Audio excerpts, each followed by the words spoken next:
So if you were to look up in the phrase dictionary the term eagerly anticipated, there's a high chance you might see a picture of one of these things.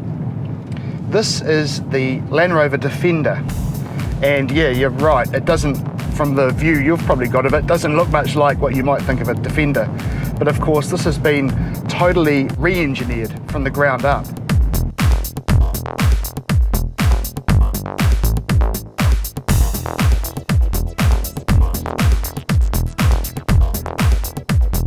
Now the old Landrover Defender, I was about to say it was getting long in the tooth. I mean, it's probably one of the longest serving vehicles of any manufacturer on the planet, perhaps bar the Ford F-150. But it had to change because, of course, pedestrians don't tend to bounce off the bonnet of the old style Defender all that well. They really did have to modernise it in a few different respects. And it was kind of a situation where most Defender aficionados would probably have to be dragged kicking and screaming into the showroom to check out this new Defender. But Land Rover did something quite clever. They played it really well. They sort of teased out the development of this vehicle, took the old Defender off the market, so all the prices, of course, for those went through the roof. Released a couple of final editions in the famous Pangea green livery, and even a V8 one, which was looked pretty sensational as well. They did the right thing. They sort of saluted the last Defender in style before they introduced this one. And in the meantime, anticipation for this one really, really built.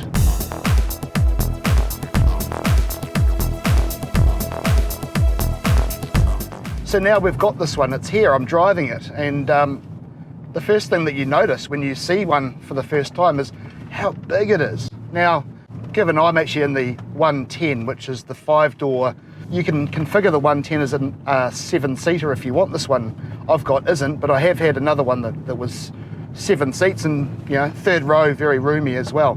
It's a big vehicle.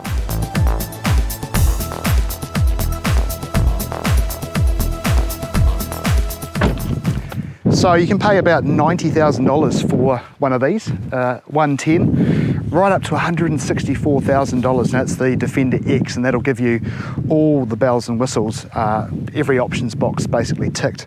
This is a mid-range one. This is actually what's called a first edition, so there's a few bits and pieces on this car that won't, after this calendar year, won't really be widely available until the 90 arrives next year, of course, and I'm assuming we'll see a first edition Defender 90 as well. This one here, this is the petrol, turbo petrol P400. It's about $137,000, but it's essentially a, 4.5 metre long, almost 1.7 metre wide family SUV. You can spec it as a 7-seater if you want for an extra $5,000. And the diesel one that I was driving a couple of weeks ago did have a third row of seats, and yeah, they were pretty comfy actually. They've made really good use of this floor pan in terms of having those wheels pushed right out to the sides.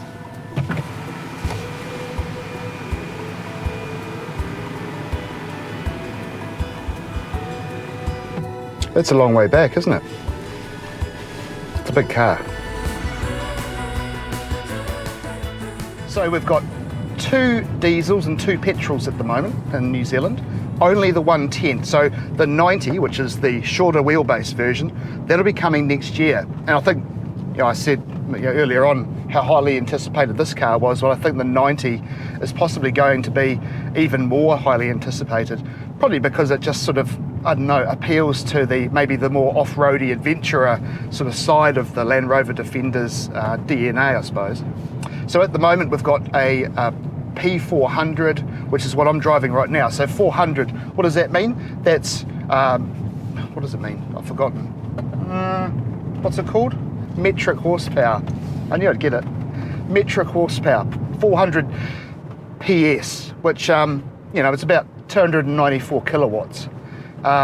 It just sounds better, I suppose. That's why the Jaguar Land Rover have gone to the metric horsepower version whenever they talk about the power in their cars. Whatever. It's 294 kilowatts and about 500 odd newton meters as well. 550 actually, I'll refer to my notes over there. And yeah, it's a really nice, it's a turbo V6 under the bonnet. This thing really has some get up and go on the road, and it's got a really nice growl too, actually. It sounds really, really good. I'm really impressed with it.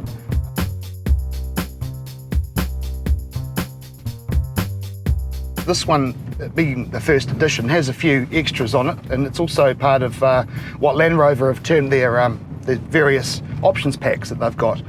This one has an adventure pack, which is, as your name suggests, it's got a few bits and pieces on it which might sort of help you when you're off-road like I am at the moment. Most noticeably, you've got this big box on the outside of the car. Now that's for your muddy boots when you've been hiking, or other wet gear that you don't want to put into the nice boot. That's quite a handy feature.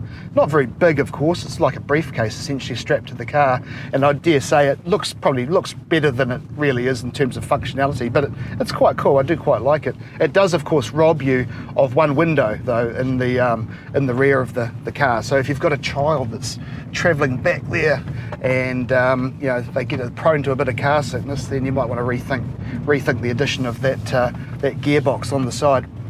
Rather cool though, you've actually got two other features in this particular car, and as part of that adventure pack you've got an air compressor on board, so that's really handy for pumping up bike tyres or soccer balls or whatever you need, whatever your weekend entails. It's quite cool to have an air compressor on board, just straight out of the box. And also you've got a rinse system, so you can rinse off your mountain bike or your boots after you've been out being adventurous and being fit, and you don't have to fill your car with mud.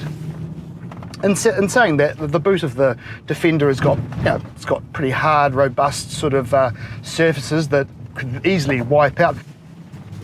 Here's a tip for young players, first-time Defender owners. Don't forget to secure that box on the side of your car. If you forget to put the key in and lock it, all of a sudden you've got like what appears to be an accordion on the side of your vehicle. Yeah, not very clever, eh? So many details in this cabin that are new. The entire thing's new, and the attention to detail in here is actually quite cool too. There's some beautiful materials that they've used. I actually really like this sort of I don't even know what it is. It's like a rubberized kind of cloth material that covers a lot of the touch points. Double stitching everywhere. The coolest thing actually is this new infotainment system. It's actually probably the best that Jaguar Land Rover have ever developed. I must say their previous systems, and this is the first time we've seen this new system, which will be rolled out to the entire Jaguar Land Rover range over time.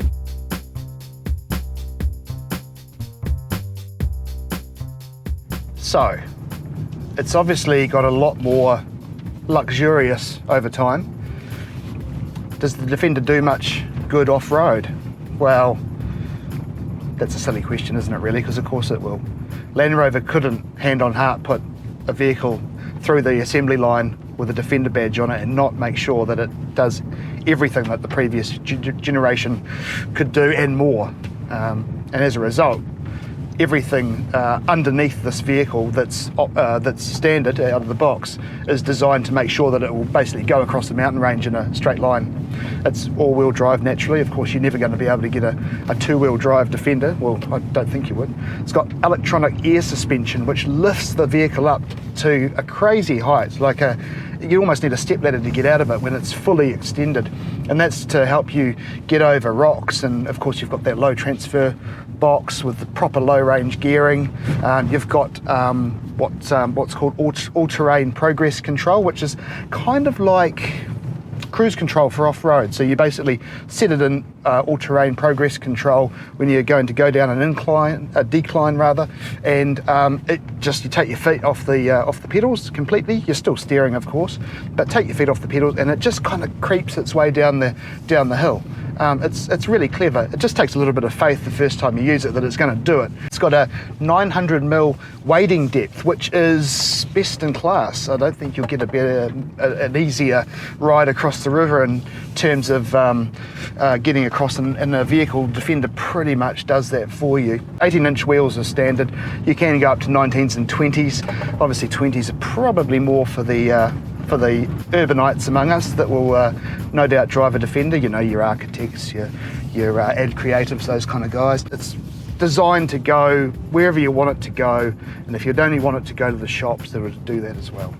Of course, it's got all the various camera sort of things that you could actually hope for in terms of being able to see, well, where you're going, where you come from. You can actually also, it has a function that you can actually essentially see through the bonnet. So you can actually see where your wheels are placed, and it kind of gives you a virtual view beyond the engine block, essentially. It's the same technology that gives you this virtual bird's eye view of the car as well. That's showing in real time the trees and everything on either side of this road, with the car placed in the middle, purely because it's got cameras feeding that image and stitching it together in real time. It's clever technology, you know. It's a really cool idea, and that would help you get around the sheer size of this 110. So this vehicle debuts Land Rover's Terrain Response 2 system, and it gives you the options of scrolling through various types of surface, whether it be mud or sand or snow, and you can basically set the vehicle up with a push of a button for that particular surface under the wheels. It's not not revolutionary technology. Most SUVs with a hint of an off-road ability kind of feature something like that these days, certainly at the pricier European end of the market. But it's again, it's fully capable. I'm driving down a metal road. I'm not doing anything particularly challenging at all. But I imagine if this was awash with boulders and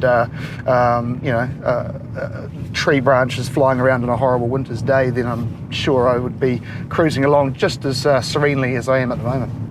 There's no denying just how luxurious this car feels these days. It's a far cry from what the Defender used to be like. I remember driving one and you couldn't even see you couldn't even use the rear vision mirror properly because it was vibrating so much. You'd have to wind the window down, or even, obviously it's got a push button these days, put the window down and put your arm out just to feel kind of comfortable. And this is a far cry from that. Everything you ever want from, admittedly, your $130,000 car is at your fingertips. One thing the old Defender did, the old Defender didn't have a lot of things. We could be here all day describing that. One thing it didn't have, though, that this vehicle does very well, is all the plugs. There's just plugs for all your devices everywhere. Even though it's a hardy off-road themed sort of vehicle, you can still plug an iron in the back with its 3-pin plug outlet. It's quite handy. So, Luddites, be gone. This is a completely different car. Stop whinging about your Defender, or the new Defender not being as good as the old one because it's lost its way in terms of what it's supposed to do and what it represents. You can't have a car in a showroom in 2020 that has such a deficit of safety specification. It's just the way it is. And this is a really good car. It's capable, it's comfy, it's spacious, it's clever, it's got lots of cool technology in it. Yeah, I know. You're going to say Defender shouldn't have technology. It should be really, really boring and really, really straightforward and really, really rattly and old. But we love it because it's a faithful old dog. Well, this is a new dog, isn't it? So, what's he going to do? Take the old one around the back of the shed and shut the sharp end of a shotgun, I suppose. I'm probably being a bit cruel. I do like the old Defender, I really do. I suspect driving one for a few days and doing some around town chores would probably cure me of that nostalgia, though. They're not particularly comfy cars to drive. Anybody who tells you otherwise is lying as they head towards their chiropractor.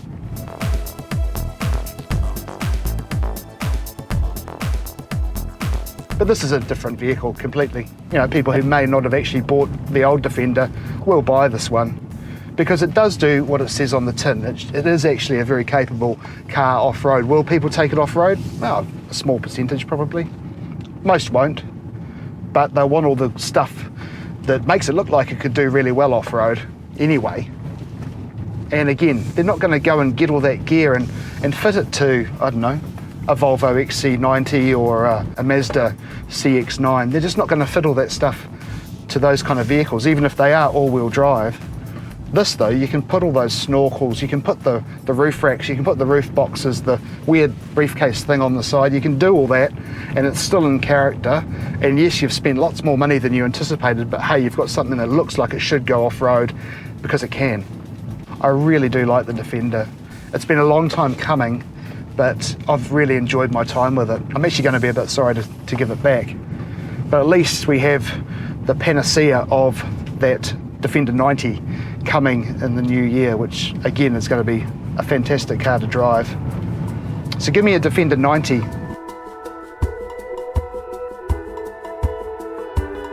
They turn heads, it's comfy, it's capable, it's clever as well. There's some really clever tech on board, so I think it's a fantastic car. But no, I probably wouldn't buy one. Now I'm having second thoughts. Would I buy one? I wouldn't buy one. Would I? A 90, I'd buy a 90. Having not driven one yet, but would I buy, maybe I would buy this. I don't know. I'll just have to go for another drive.